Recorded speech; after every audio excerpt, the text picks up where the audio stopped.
It's a Wednesday in October. Same apartment. The 15th October. You've watched the same maple go red through the same kitchen window. Your rent went up $40 this year, and you signed the renewal without flinching, because you've done this 14 times. Look, nothing in this room has changed in a decade. The couch is older, the mug is chipped, the lease is just a slightly bigger number on a page you barely read anymore. But somewhere else, on a screen you only check on Sunday nights, another number has been doing something quiet and almost rude. It grew, while you stayed exactly, stubbornly, beautifully still. And the gap between those two numbers is the whole story nobody ever sat you down and told you about staying put. Here's what's coming. A real number on 15 years of not moving. What staying saved you, what it quietly cost you, and the one catch that decides whether any of it counted at all. Because most people get this exactly backwards. And the backwards version is expensive. Start with what staying even is, because the word does it a disservice. Staying sounds passive. It sounds like the thing that happens to you when you run out of ambition. It isn't. Staying is a position you take, quietly, against your own impatience, in a culture that treats moving as proof you're going somewhere. Every year you didn't move, you made a decision. You just made it by doing nothing, which is the only kind of decision nobody throws you a party for. Think about everything you didn't do. You didn't pack a fifth apartment into boxes. You didn't hand over first month, last month, and a deposit you'd have to fight to get back. You didn't lose the small animal knowledge of which floorboard creaks and which window sticks. And you didn't reset your rent to whatever the market decided this year's newcomers should pay. That last one matters far more than it sounds. When you stay, your rent climbs along one gentle line. When you move, you jump onto whatever line the market is charging strangers today. So the 15-year tenant and the serial mover were never running the same race. One is walking up a slope, the other keeps teleporting to the top of a fresh hill and calling the view progress. Same apartment. Different account. Hold on to that phrase. You'll see why by the end. So picture the moving you didn't do, because that's where the first quiet savings hide. Picture the other version of you, the one who chased. New place at 26, because the old one felt small. New place at 29, because the neighborhood turned. New place at 32, because a relationship started, and another at 35, because it ended. 5 moves in the years, you made 0. Each move looked like a fresh start. Each one came with a bill nobody frames as a bill.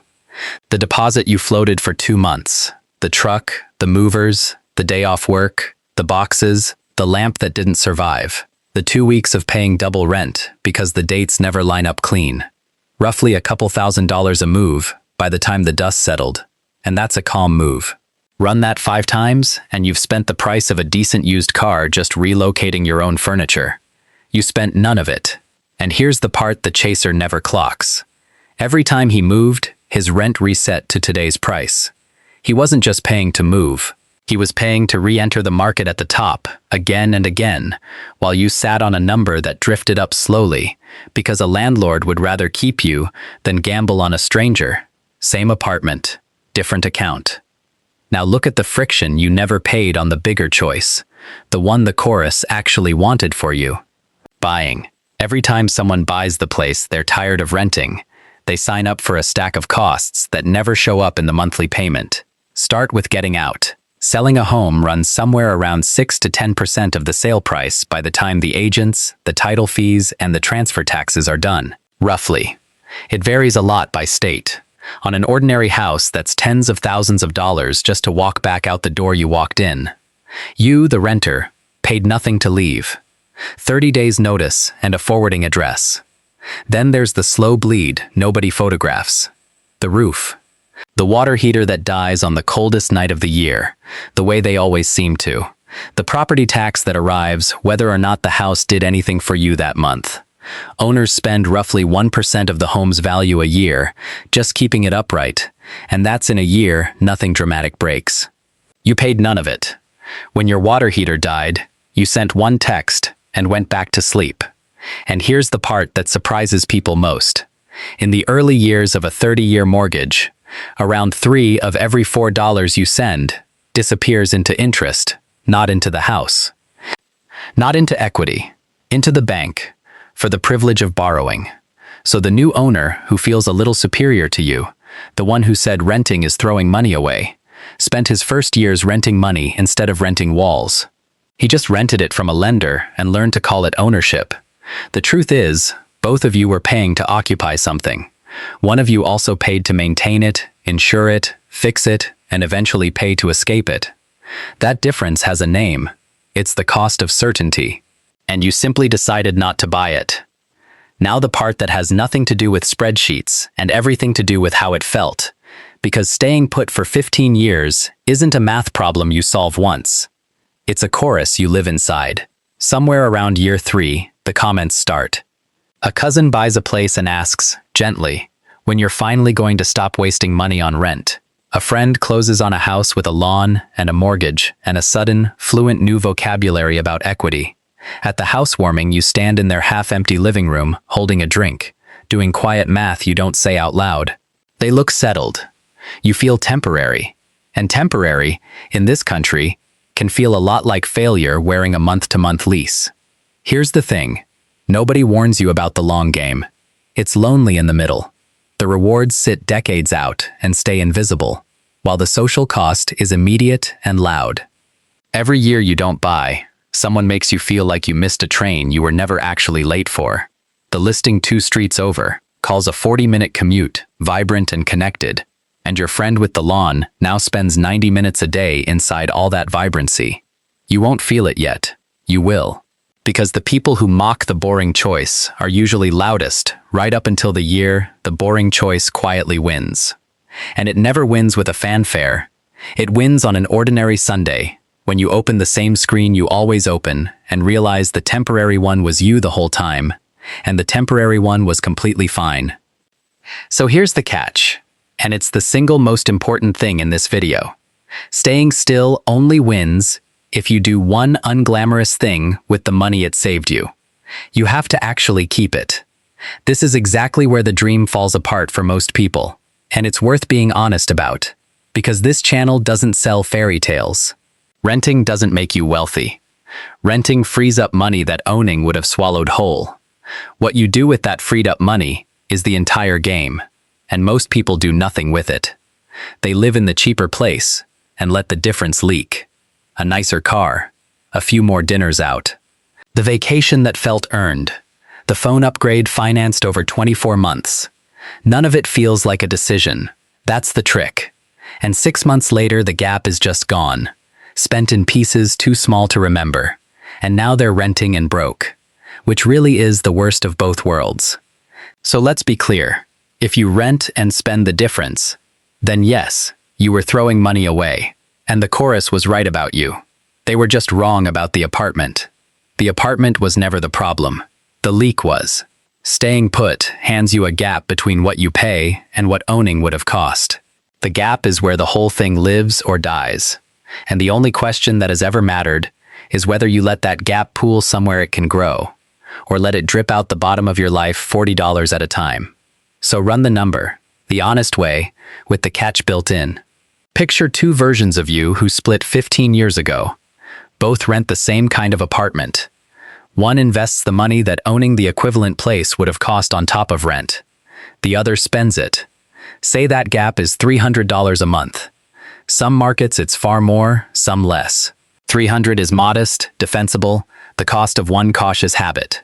The version of you who sent that 300 every month into a plain, boring index fund, earning roughly what the broad market has averaged over the long haul, ends 15 years later, sitting on something close to $95,000 in today's money. On the raw statement, before you adjust for inflation, it reads closer to $120,000. Now the disclaimer, because you deserve a real one, not a footnote. That long-run average hides ugly years. The market falls. Sometimes it falls and stays down for a while, right when you need it most. This is not a promise, it's a pattern. This is not financial advice. It's arithmetic. You can check yourself on the back of a napkin. Roughly, in most decades. But sit with the shape of it. $95,000, in today's money, built by the least exciting decision available to a human being. Not a windfall, not a bet, Not a stock somebody whispered about at a party. Just $300 monthly, plus the flat refusal to move, plus time doing the heavy lifting while you slept. And don't forget the other half of the ledger. While that account climbed, your rent rose along its gentle sitting tenant line. Over the last decade, rent, even for people staying put, still climbed around 5% a year, which is genuinely steep. But across the long sweep of a century, it's averaged closer to 3, roughly. Either way, the tenant who stays rides a slower curve than the one who keeps leaping to this year's price for newcomers. And there's a quiet advantage baked right into loyalty. Turning over an apartment costs a landlord real money. Vacancy, paint, cleaning, the weeks it sits dark and empty. Often a few $1,000s a unit and 15 to 40 months of a small rent bump just to break even on the swap. Which means a good long-term tenant who pays on time is holding something most renters never realize is in their hand. Leverage. The boring kind. That whispers instead of shouts. Same apartment. Different account. So what did 15 years of staying actually buy you, beyond a number on a screen? Because the $95,000 is the receipt, not the thing. What it bought you was a different relationship with the word no. Money built this quietly does something. Money you're chasing never can. It gives you room to breathe. The boss who assumes you'll say yes to the relocation, because what else would you do? You've got a life that fits in a truck. The raise that comes wrapped in a city you don't want to live in. The opportunity that turns out to be a longer leash with a better view. The owner, 3 years into a 30-year mortgage, can't move for any of it without eating that 6 to 10% exit cost and starting the interest clock all over somewhere new. You can. You could take the job 2 states away or turn it down flat, and either way the decision is yours, not your mortgage's. For the first time you understand what most people learn far too late. Optionality is one of the rarest things a paycheck can buy, and renting hands it to you for almost nothing, as long as you don't spend it. The chaser bought a house and a commute. You bought the ability to leave, and the ability to stay, and the ability to never once be forced into either. That's not nothing. On the right Tuesday, that's everything. So here's the opinion I'll stake my name on. The number on that statement isn't a reward for being clever. Nobody clever did this. It's a receipt for being still, in a world that pays people handsomely to keep moving. You didn't outsmart anyone. You outweighted them.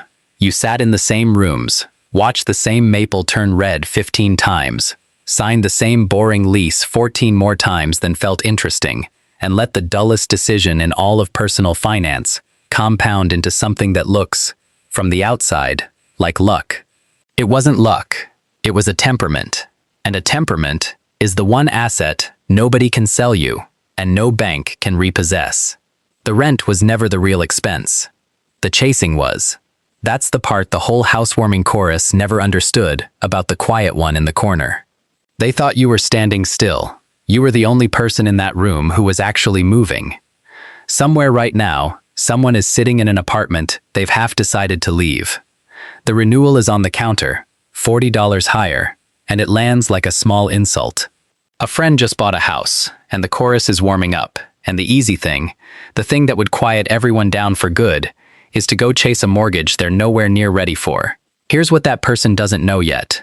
The boring lease in front of them isn't a cage. It's an offer. Stay. If staying actually fits the shape of your life, and then do the one thing almost nobody does. Take the gap between what you pay and what leaving would have cost, and send it somewhere it can grow before you can feel it go. Set the automatic transfer tonight. Make it small enough to be a little embarrassing. $200 nobody will ever clap for. That's the whole move. Not a windfall. A decision. Repeated. Until time does the part you can't. You're not behind for renting. You might be early, and early always feels like behind from the inside. If a slower, quieter way of thinking about money is something you want more of, stay around for the next one. And whatever you decide about the lease on your counter, decide it on purpose. Not because a chorus got loud,